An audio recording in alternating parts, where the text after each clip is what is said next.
Malah sebelum yang nanjak itu, pertama kali saya mulai usaha itu, saya sempat pernah sampai kena penipuan. Awalnya sih, saya tuh masih bekerja di hotel. Udah lama sih. Cuman kalau kata orang kan mau punya impian, pengen punya usaha sendiri lah gitu. Nah awalnya tuh pas waktu pandemi ya, hampir semua orang dirumahkan gitu. Ya, waktu COVID mungkin. Iya, waktu pandemi COVID itu kita dirumahkan, walaupun saat itu saya tidak dirumahkan, tapi jam kerja saya dikurangi. Nah, di sela-sela itulah saya lihat ada sedikit peluang. Usaha saya sih sebenarnya tadinya bukan grosir ya, cuman ecer-eceran. Nah, awalnya kenapa saya main karena berdasarkan dari kebutuhan saya sehari-hari sebagai ibu rumah tangga, sering cari barang-barang sembako. Nah, saat itu pandemi kita susah cari gitu kan. Terus akhirnya kita cari-carilah dari produsen atau penjual yang jauh dari kita online. Nah, untuk menghemat ongkos kirim, kan saya harus order dalam jumlah banyak tuh. Nah, saya order lah dalam jumlah banyak, dan karena saya hanya pakai sedikit, dan saya coba tawarkan di sekeliling saya, seperti tetangga. Ternyata responnya cukup bagus tuh. Gitu kan, mereka beli langsung gitu apa yang produk saya tawarkan. Dari situ saya lihat ada peluang. Oh ternyata tuh jualan tuh dibilang susah ya nggak susah banget gitu kan, asal kita pikirnya nggak terlalu tinggi lah gitu kan, untuk isi kesibukan dan menuhin kebutuhan dasar kita ya cukup lah. Misalnya saya beli barang satu, saya butuh nih kayak pencuci piring saya satu, terus saya beli satu lusin, yang sebelasnya saya jual gitu kan. Nah saat itu saya nggak berpikir untuk ambil untung atau margin yang gimana ya, tapi saya hanya pikir sebelah saya jual, satu saya pakai, dan saya pakai itu saya nggak keluarkan uang dari margin itu, udah ketutup gitu. Misalnya satu piece saya ambil Rp1.000 lah, kalau 11 pieces kan jadi 11.000 kan, itu udah sebanding dengan satu produk yang bisa saya pakai. Pikiran simpelnya sih gitu aja sih. Saya sempat kuliah S1 lah, jurusan manajemen informatika. Ya. Komputer, terus latar belakang pekerjaan saya tanpa sengaja saya lebih menjurus ke finance, accounting lah. Waktu ada kesempatan ya saya sempat kuliah S2 sampai lulus juga gitu. Manajemen pemasaran. Kalau dibilang bisnis pertama sekali sih enggak sih. Jadi sebelumnya pernah coba bisnis lain? Iya, banyak. Dari zaman saya masih sekolah atau sekolah lah, memang saya basicnya suka jualan gitu. Nah, kenapa pas waktu sempat kuliah S2 saya ambil manajemen pemasaran gitu. Karena emang basicnya senang jualan. Senang jualan dari mulai sekolah, apalah saya jualan dari zamannya jualan kertas kado, kertas surat, terus sampai jual produk seperti mulai kerja saya sempat join sama kakak, kita buka seperti penjualan pulsa handphone seperti itu. Zamannya booming internet, warnet. Zaman dulu kita buka warnet pernah, terus kita juga pernah buka bisnis rental PlayStation seperti itu. Itu yang bisnis yang paling besar gitu kan, yang lebih nyata. Tapi semuanya kayaknya karena kurang pengalaman ya, atau kata orang kan bisnis tuh harus 2-3 kali gitu kan. Nah itu tuh nggak bisa langsung, nggak bisa gitu. Iya, lika-likunya terlalu banyak gitu kan. Akhirnya ya kurang berkembang lah. Cuman ya, sejak itu dalam diri saya tuh saya bilang, suatu hari saya pasti akan buka usaha lagi, karena kita nggak mungkin lah kerja selamanya kerja sama orang.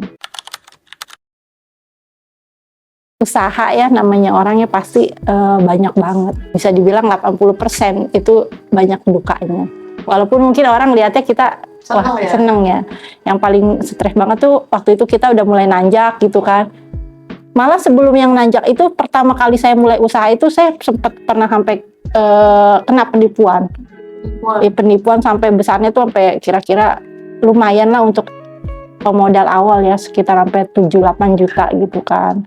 Beli barang, ternyata barangnya nggak ada, terus kita salah transfer ke orang gitu kan, seperti itu. Terus waktu kita sudah mulai buka toko kita udah mulai rame gitu ya, persaingan bisnis sepertinya gitu ya, ada aja gitu. Misalnya toko kita dijahilkan orang, malam kita tutup toko nggak kenapa-napa, tapi pas besok pagi mau buka nggak bisa tuh, gemboknya udah nggak bisa dibuka gitu ya kan, kayak dijailin orang lah gitu ya, sampai akhirnya sampai setengah hari nggak bisa buka. Sedangkan saat itu tuh saya kerja, suami kerja, hanya aja 1 karyawan gitu kan.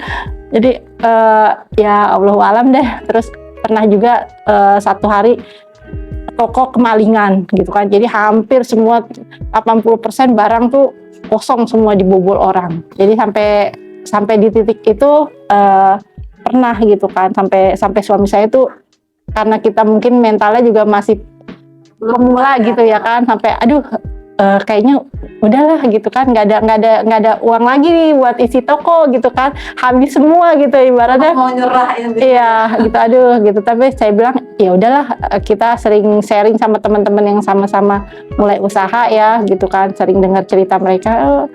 Ya kata orang sih suka ada yang akhirnya kita sampai senyum-senyum gitu kan, sempet kita buat joke aja gitu sama suami. Kata orang sih katanya kalau kita udah sempet jatuh kayak gitu, kita akan booming lebih tinggi gitu kan, katanya kalau belum sampai jatuh sampai gimana belum bisa naik. Jadi saya sama suami kadang-kadang suka joknya kayak gitu, wah kita udah kesusahan nih Bi, nanti mungkin sebentar lagi kita akan naik gitu, joknya seperti itu. Padahal suami abis semenjak kejadian itu sempat bilang gini, udahlah nggak mau isi toko banyak-banyak lagi deh, barangnya nggak usah di stok di toko lagi, kita stok di rumah aja sedikit-sedikit dibawa, karena ya trauma seperti itu gitu.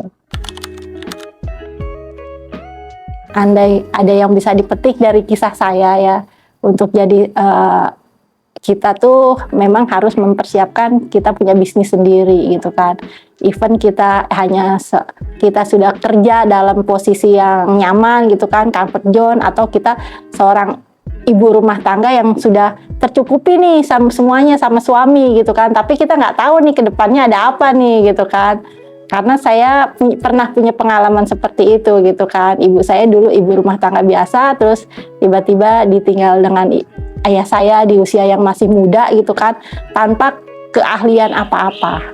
Dan dengan anak yang masih kecil-kecil, waktu itu umur kakak saya paling besar aja hanya baru kelas 1 SMP. Dan ibu saya tuh belum kita 4 bersaudara dan ibu saya tidak pernah bekerja gitu kan. Jadi di situ kita langsung kayaknya dunia tuh langsung jatuh gitu.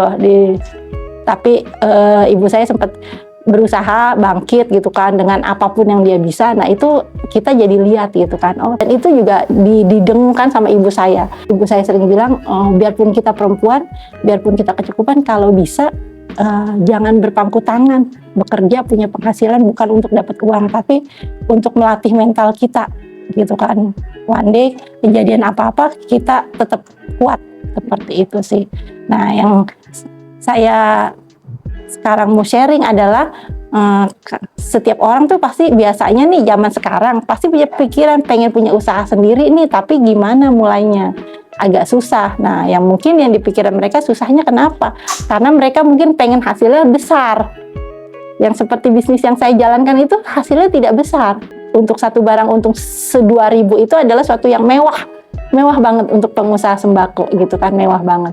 Tapi kalau mindsetnya kita ingin berusaha, pasti kita mikirnya sebagai pengusaha, kita mikir, wah satu barang untungnya 1.000. Kalau kita bisa jual 10 barang dalam satu hari, untungnya berapa? Ya kan? 1.000 kali 10 aja 10.000, kali sebulan itu 300.000. Dengan uang 300.000 apa sih yang kita bisa bayar listrik? Ya kan, seperti itu. Kita bisa isi pulsa kita gitu kan, seperti itu. Dan jadi yang saya tangkap tuh mulai dulu aja, dan tidak usah berpikir yang jauh-jauh gitu kan. Melihat orang sukses, oh pengen usaha ini nih, nggak usah. Lihat aja, tengok kiri kanan, apa yang kita bisa lakukan dari sekitar kita, udah itu aja. Ada barang di depan, oh kita bisa jual nih, nggak usah pikir oh orang jual barang ini lakunya banyak loh, nggak usah ikut-ikut saya gitu. Itu aja sih. Terima kasih ya Bu ya untuk sharing kali ini. Jadi buat teman-teman bisa tonton lagi untuk video selanjutnya. Terima kasih Bu Liga.